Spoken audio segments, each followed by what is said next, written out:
जी business की इस खास पेशकश दिग्गजों का पोर्टफोलियो में आप सभी का स्वागत है। नमस्कार, मैं हूं मानसी दवे और आज मैं आपको मिलाने जा रही हूं बाजार के 3 दिग्गजों से। हमारे साथ है बाजार के 3 बिग बुल, संदीप, कुशल और आशीष।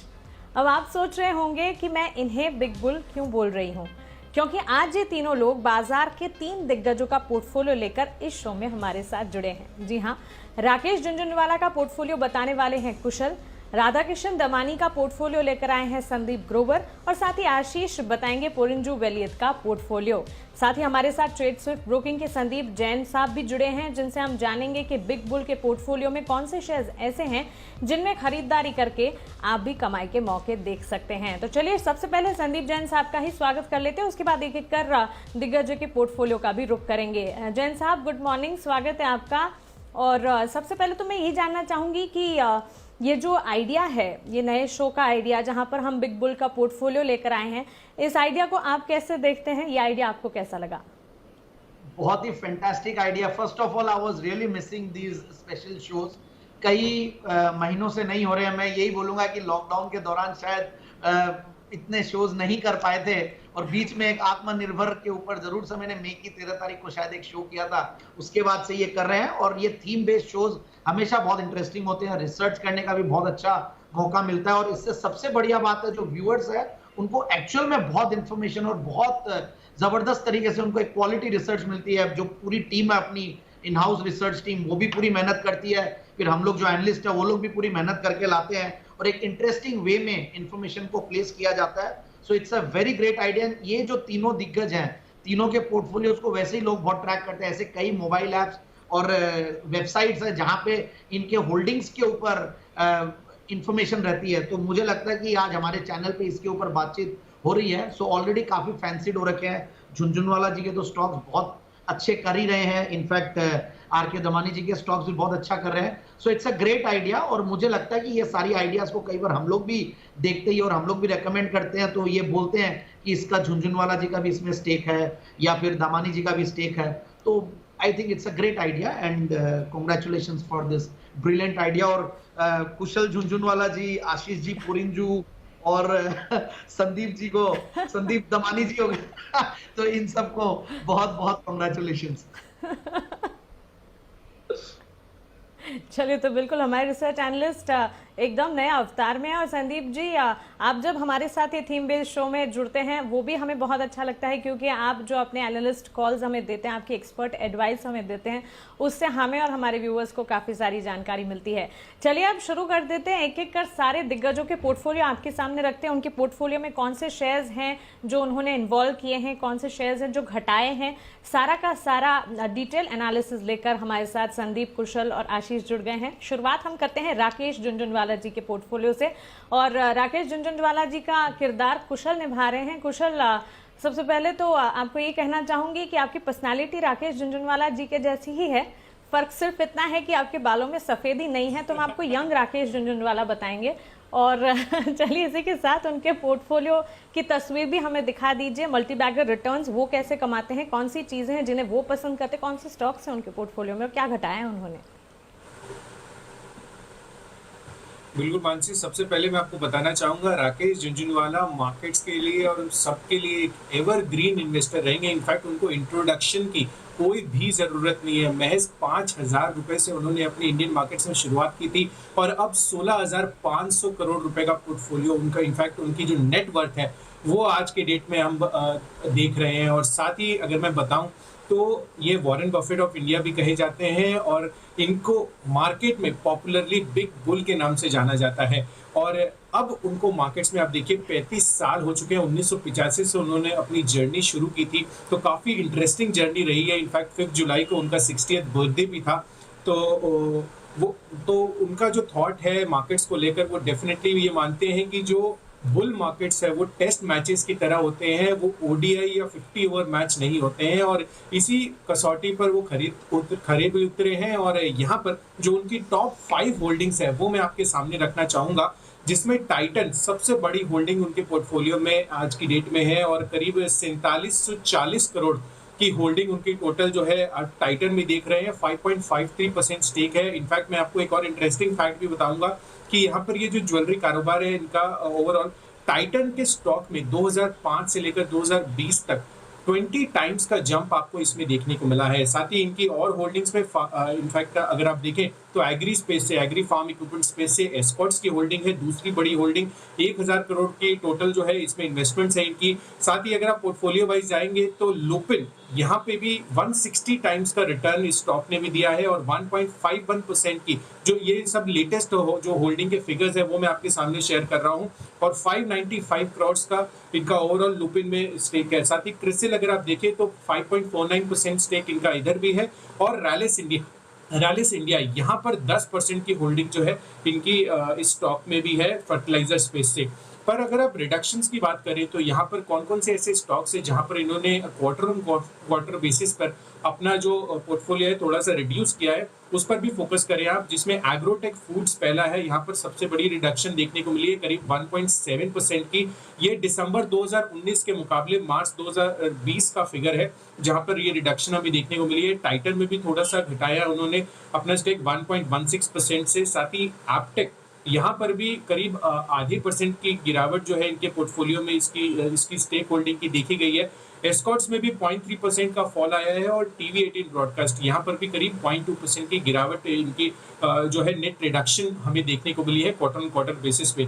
पर on the flip side Mansi आपको ये देखना बहुत इंटरेस्टिंग होगा कि इन्होंने एडिशंस कहाँ पे किए हैं। आप देखिए GMR इंफ्रा यहाँ पर 1.41%, दिसंबर में कोई भी होल्डिंग हमें देखने को नहीं मिली एक्सचेंज पे और यहाँ पर मार्च में जब मैंने देखा तो 1.41% की होल्डिंग यहाँ पर हमें देखने को मिल रही है। साथ ही जुबिलेंट लाइफ ये दूसरा फार्मा स्पेस से स्टॉक है जहां पर करीब 1% हिस्सेदारी इन्होंने क्वार्टर ऑन क्वार्टर बेसिस पर बढ़ाई है। फर्स्ट सोर्स सॉल्यूशंस लिमिटेड यहां पर हाल फिलहाल बहुत ज्यादा अच्छी तेजी हमें देखने को मिली थी और जून 2020 के अपडेटेड डेटा भी है मेरे पास जिसमें 2.88% अब इनका स्टेक हो गया है और मार्च के मुकाबले 0.8% स्टेक इन्होंने इस स्टॉक में बढ़ाते हुए ये नजर आए हैं। साथ ही वीआईपी इंडस्ट्रीज अगर आप देखें तो यहाँ पर भी 0.2% मार्च में हमें जो है स्टेक इंक्रीज होता हुआ नजर आया और अंत में फेडरल बैंक है यहाँ पर भी ऑलमोस्ट 0.2% की बढ़त हमें दिसंबर के मुकाबले देखने को मिली है।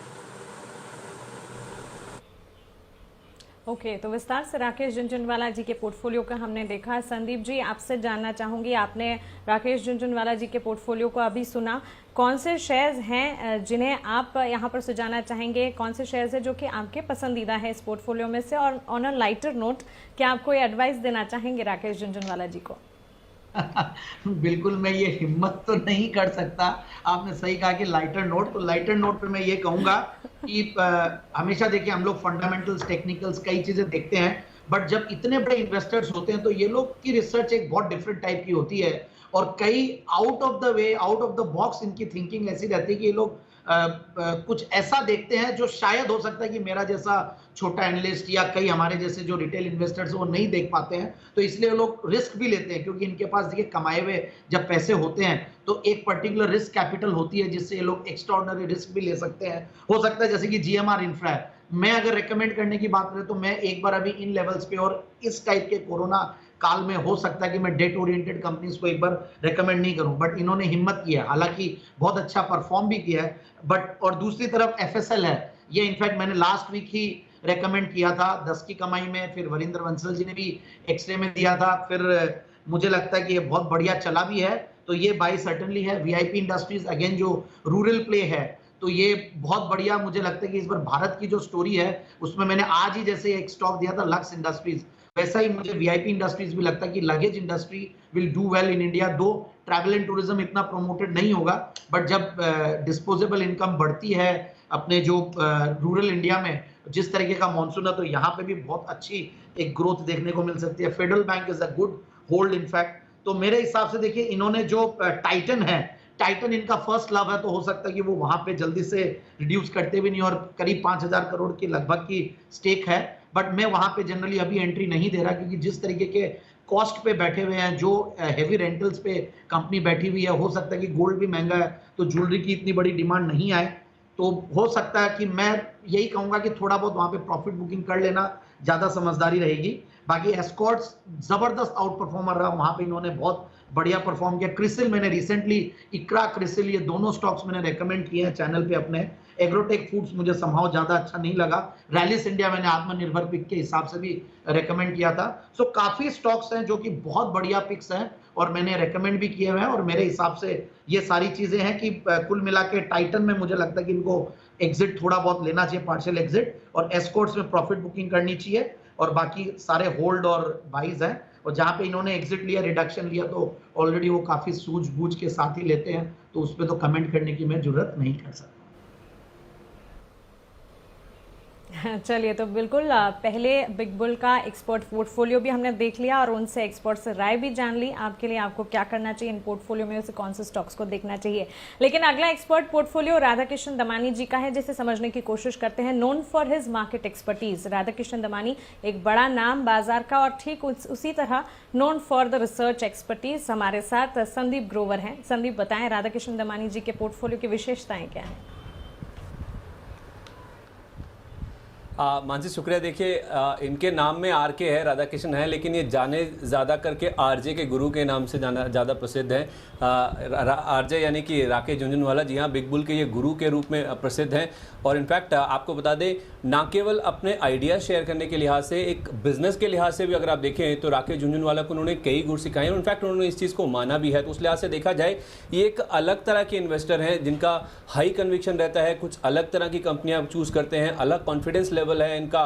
भले ही बाजार का या बाकी पार्टिसिपेंट्स का उसमें कन्विक्शन कंसेंसस ना हो, लेकिन इनका जो कन्विक्शन है उसके मुताबिक ही अपने स्टॉक्स जो हैं, अपने जो कारोबार हैं उसको पिक करते हैं। कारोबार में इसलिए कह रहे हैं क्योंकि एवेन्यू सुपरमार्ट, डी मार्ट जैसे आपको पता ही है, इनकी खुद की कंपनी है। लेकिन एक दो चीज़ें जो जैन साहब भी कह रहे थे ना मानसी, जिसमें हिम्मत की बात है या लॉकडाउन की बात है, हम ये जो शो लेकर आए हैं उसमें पर्पस यही है कि हमारे जो दर्शक हैं, जो कुछ निवेशक हैं या नए एंट्रेंट्स हैं बाजार में, उनको हम ये बताना चाह रहे हैं कि इस लॉकडाउन के टाइम में भी जो एक मुश्किल दौर है, उस समय बाजार के जो दिग्गज पार्टिसिपेंट्स हैं, जो बिग बुल्स हैं, वो क्या कर रहे हैं, अपने पोर्टफोलियो में किस तरह से बदलाव कर रहे हैं, क्या वो होल्ड कर रहे हैं, क्या अपने पोर्टफोलियो से निकाल रहे हैं, किसमें वो ज़्यादा कन्विक्शन दिखा रहे हैं। तो यही एक पर्पस है। और जहाँ तक दमानी साहब की बात है, तो आपको बता दें, एवेन्यू सुपरमार्ट, जिसे आप डी मार्ट के नाम से जानते हैं, ये तो कंपनी है ही है, उनका एक क्राउन ज्वेल है ये, जहाँ पे वो 51.5% के आसपास हिस्सा होल्ड करते हैं। ये इनफैक्ट एक ऐसी कंपनी है जिसके कारोबार को लेकर भी आपको याद होगा, मैं पहले भी कई बार हाईलाइट कर चुका हूँ कि राकेश झुनझुनवाला साहब ने इस कंपनी के ऊपर ही, बिजनेस के ऊपर ही सवाल खड़ा कर दिया था दमानी साहब के सामने।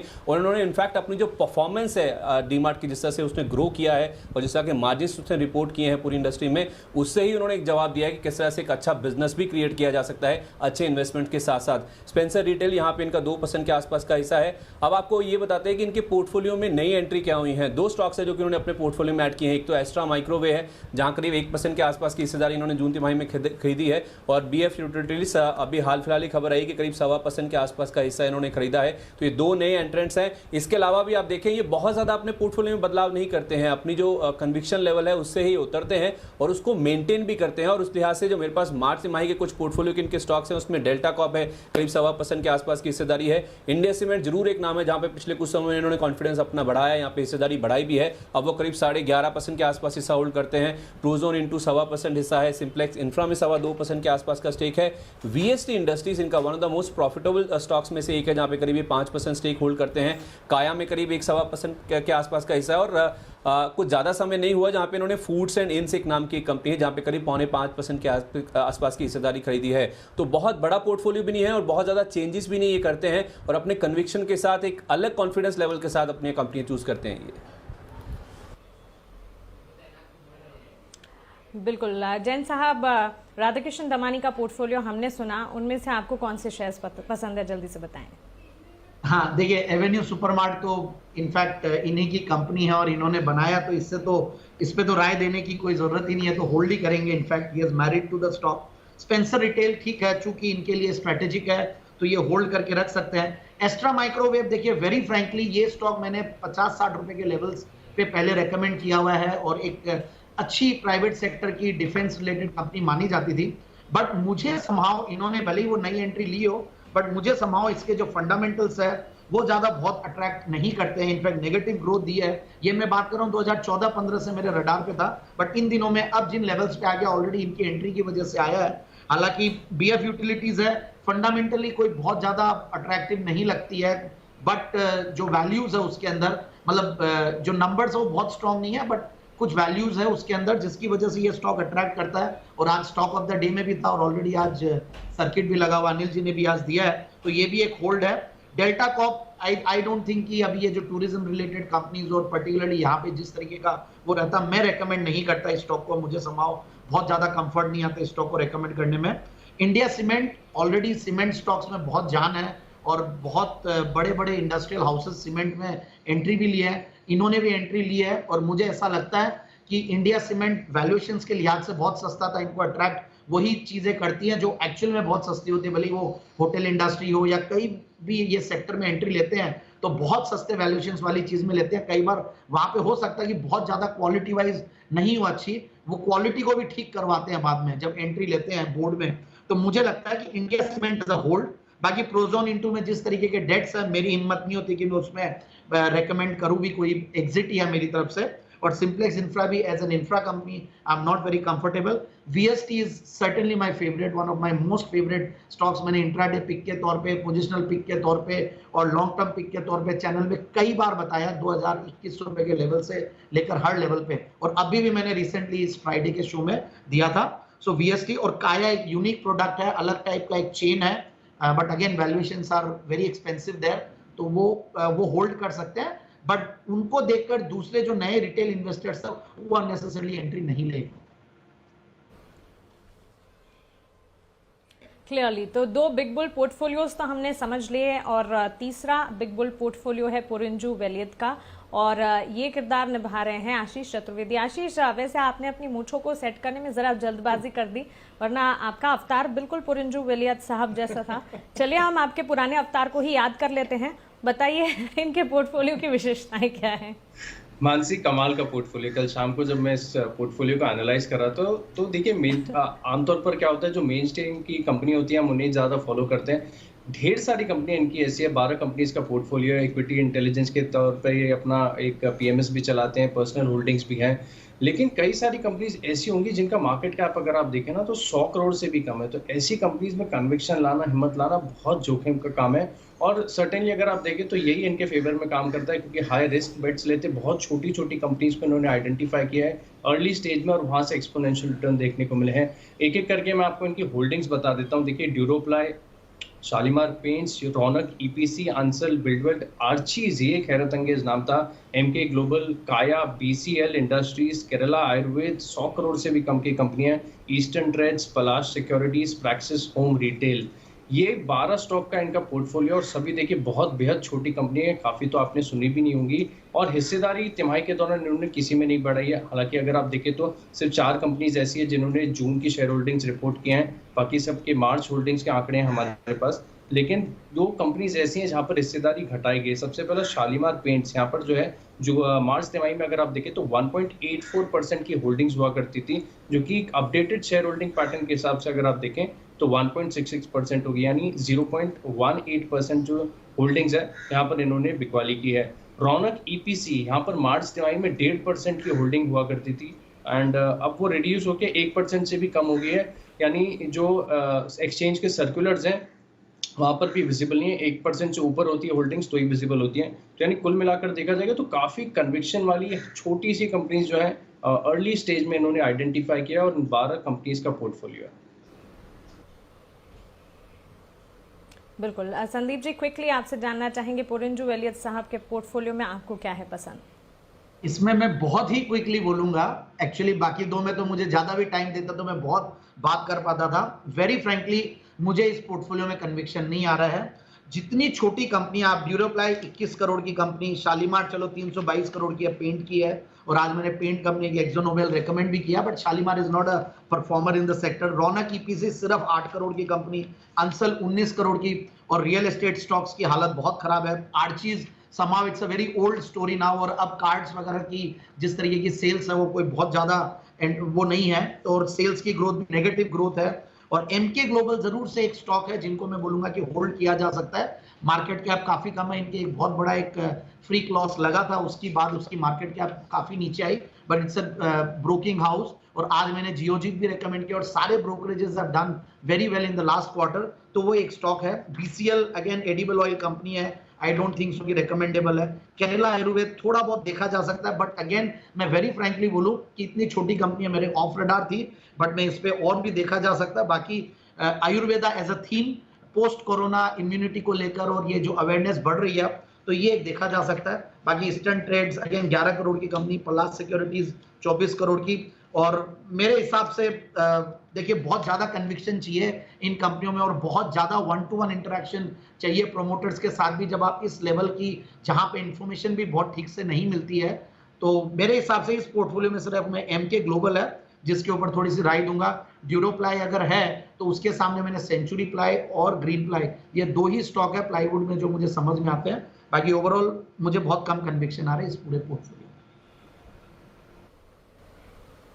बिल्कुल, तो चलिए 3 दिग्गजों के पोर्टफोलियो विस्तार से हमने इस खास पेशकश में समझे। जी बिजनेस का एकमात्र लक्ष्य है कि सिचुएशन चाहे कोई भी हो, बाजार से जुड़ा हर ट्रेंड आप तक पहुंचना चाहिए। चलिए इसी के साथ हमारी इस खास पेशकश में इतना ही। जैन साहब आपका बहुत शुक्रिया हमारे साथ जुड़ने के लिए और ये सारे एनालिसिस हमें बताने के लिए। संदीप, कुशल और आशीष आपका भी शुक्रिया ये तमाम रिसर्च हमारे साथ शेयर करने के लिए। इसी के साथ इस खास पेशकश में फिलहाल इतना ही। मुझे दीजिए इजाजत, लेकिन आप बने रहें जी बिजनेस के साथ। नमस्कार।